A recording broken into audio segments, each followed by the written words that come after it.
La diaspora congolaise fédérée a été reçue par le président, c'est-à-dire l'honorable président du Sénat et l'honorable président de l'Assemblée nationale. Nous avons exposé notre cas. Premièrement, la diaspora congolaise n'est pas contente parce qu'elle a été flouée par rapport au comité préparatoire. Il devait y avoir un siège pour la diaspora congolaise dans les travaux préparatoires. On a été floué par les politiques. Deuxièmement, on a inséré la diaspora congolaise dans la composante société civile, alors que la diaspora congolaise, elle seule, représente plus de 7 millions de Congolais. Cela veut dire 10% de la population congolaise en général. Nous avions demandé 10% du nombre de participants pour la diaspora congolaise. Alors nos préoccupations ont été à moitié satisfaites. Pourquoi? Parce que le président a reconnu aujourd'hui que la diaspora congolaise est unie et organisée et tient à revendiquer ses droits.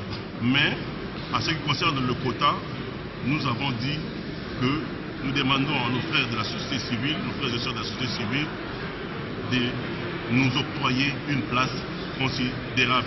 Sinon, la diaspora congolaise ne sera pas encore prête à participer. Donc, nous sommes là, nous sommes en pourparlers. Nous demandons à la société civile de tenir compte de la force économique et sociale de la diaspora congolaise. 86 participants, de 10%, cela veut dire que nous demandons 68 places. Bisso, la diaspora congolaise.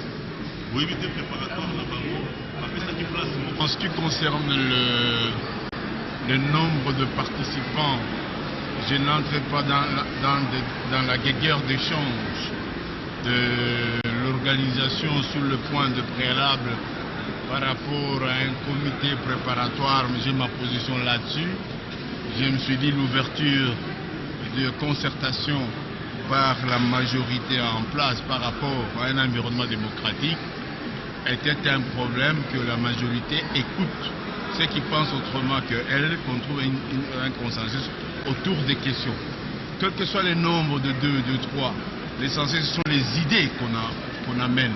Les idées sont beaucoup plus fortes que le nombre de personnes. Est-ce qu'il s'agit d'un nombre de personnes comme si on allait à une élection, ou s'agit-il de décisions par consensus?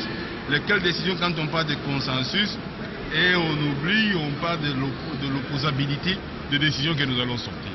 Si le consensus est autour des institutions, autour des personnes, autour des organisations qui se jettent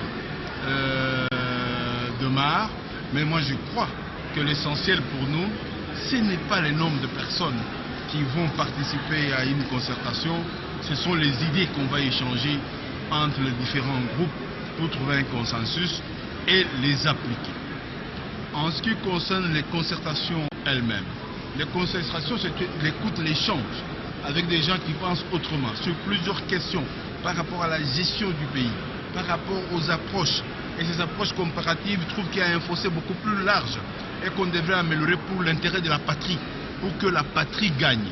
Mais je ne vois pas là-dedans que vous parlez de concertations qui feraient que vous oubliez que le pays est envié de gauche à droite, le pays est envié par la communauté internationale, le pays est envié dans la sous-région par des petits pays voisins, le pays est envié par ceux-là qui ont voulu prendre la nationalité congolaise et l'ont raté.